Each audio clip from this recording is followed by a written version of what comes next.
You'd think after all these years that this would be like a piece of cake. Karen. Yes. Erdem. My camera's thinking. My camera's nervous. Hi Vogue, I'm Karen Elson and you're coming along with me to the Erdem Show. But before we do that, come inside, we're going to have a little bit of a chat. Obviously I've got to have a lot of coffee, I'm jet lagged, and I need to be on.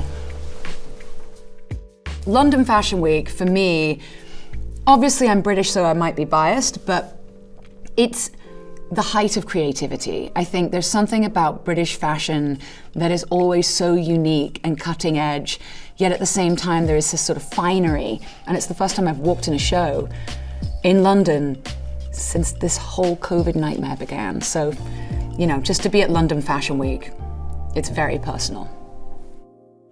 Come in. I'm gonna be really honest, I am a high-end beauty addict. This thing here, Augustinus Bedo. This is sort of like the secret elixir for my skin, and this tends to be sort of my go-to for all things. And this is my dress for the day.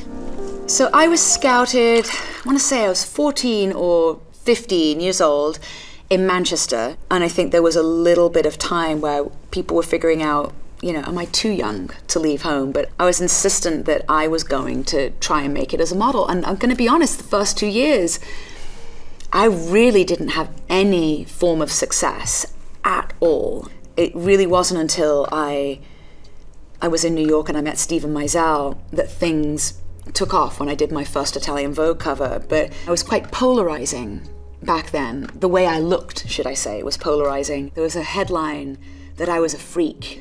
I go on shoots, and if the dress didn't zip up properly, there'd be just endless criticism or people telling me which diet to go on. As I've got older, I felt a real responsibility towards the young people who are entering the fashion industry to be honest about the pressures of the industry, and also to encourage the industry, the fashion industry in general, to change its ways, because it is such a brilliant business and so many facets of it, yet the experience of being a model for many models, unfortunately, can be harrowing, and often you don't feel like you can stand up for yourself because you might get blacklisted if you do. So during the pandemic, I started this Zoom sort of session called the Model Mentor, where we just talk about various issues, especially about, you know, body image, the lack of financial transparency that happens in the modeling industry, and in a way just trying to give these young people the tools. The more models can sort of articulate and stand up for themselves and demand that they are treated with just basic dignity, the more the industry will understand that has to become the norm. All right, let's go. I'm running a bit late. The later I get to the show, the more chaotic it's going to be.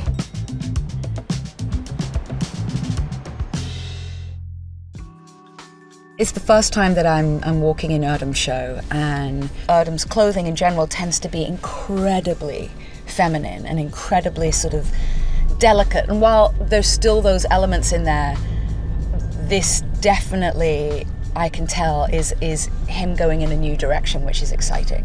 I've got to say, Grace Coddington has been, from the beginning, a mentor. Before my first American Vogue shoot, I met with Grace, and she schooled me before I met Anna on what to say, how to act. I came in a ratty vintage coat, and she told me to take it off. And I think her and Tony Goodman gave me another outfit to wear, which was really sweet. But Grace has always been somebody who's had my back. Obviously, I'm, you know, a pale ginger as well, so we have that camaraderie, and we both are obsessed with cats. So clearly Grace and I were going to get along. And also Tabitha Simmons. She's been my dear friend since I was 16. I met Tabitha when I was modeling in Tokyo. Edward as well, Enenful, I mean, another person I met when I was 17 years old, and he's been a dear friend ever since. And it's just wonderful to watch your friends and people you love go from strength to strength. The look today is quite androgynous, hair sleek, slick back, far part, and it's very simple. This is the lovely Lindsay Wickson, who is an amazing model, and I haven't seen you in a very long time. Sorry, I'm in a suite being so awestruck with you. Oh, really? Oh, you're going to go to Italy and Paris? Yes. Nice. These days, all I can do is walk in a few shows. I'm not going to say I'm too old. It's more just my patience. Been there, done that. Have we ever? Oh, wait, so what's this thing? Oh, that'll be fun for photographs, won't it? All right, now I've got to get my nails done. I'll follow you. So you can imagine if you're doing this like 5 times a day, how your skin gets really hurt, you know, after a time, or like irritated. Many years ago, I had hair extensions in from one show, and I didn't have time to take them out before I was running to the next show. And then the hairdresser didn't have the time to cut the extensions out, so we decided to just cut this much of my hair. It was a good day. I've got a few things going on here. This is why I need alone time in the morning, because when I show up to fashion shows, I'm claustrophobic, so then I get a bit panicky. Oh, French fries. Oh, I haven't had those in years. Don't mind me. Hi. Enjoy. We're going to go downstairs, do the rehearsal, stick the shoes on, see the runway, and fingers crossed it all goes well. We're somewhere in between 1930 and 1935. We're in a club. It's at the end of the night, meandering around, and we're about to leave the club. And you're going to be walking in and out of these kind of beautiful pools of light. It's a little bit of a complicated runway, which now I'm super anxious because I'm opening the show. So if I screw it up, everyone's going to screw it up. Diagonal, down, off. I can't see shit.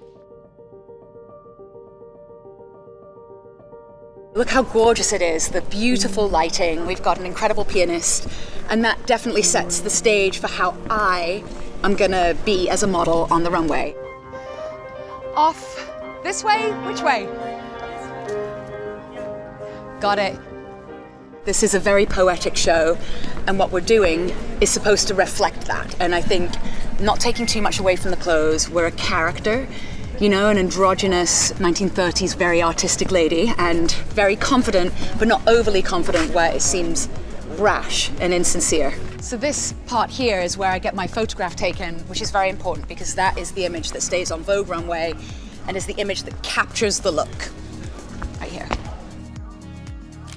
Hi, gorgeous. Are you ready for a show? I'm nervous, but I'm ready for your show, that's for sure. Look at this gorgeous look. I thought Karen was the perfect actress to embody the character this season. And thank you. I'm so thrilled. It's an honor to be in the show. Thank you so much for having me. I really mean that. Should we do it? Yes, let's do it.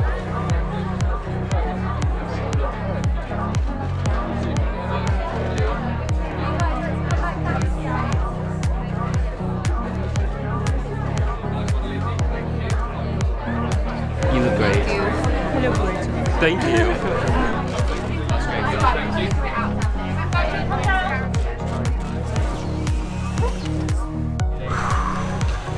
Okay, we're shutting doors, so that's 2 minutes. That's a 2-minute cue. There's always something last minute happening. Thank you for having me. Thank you for doing this. Anytime. Wish me luck.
That's a wrap, guys. The show's over.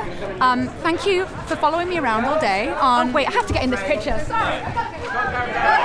on my diary of a model. Thanks for joining me today, and I hope I'll see you all soon. Take care. My 3 non-negotiables for young aspiring models. Develop your sense of self, having a rich personal life outside of the fashion industry. That is the thing that saved me over the years. Number 2, know your worth. And number 3 is, even though the going gets tough in this business, try as best as you can to make the most out of it, because there's a lot of joy to have.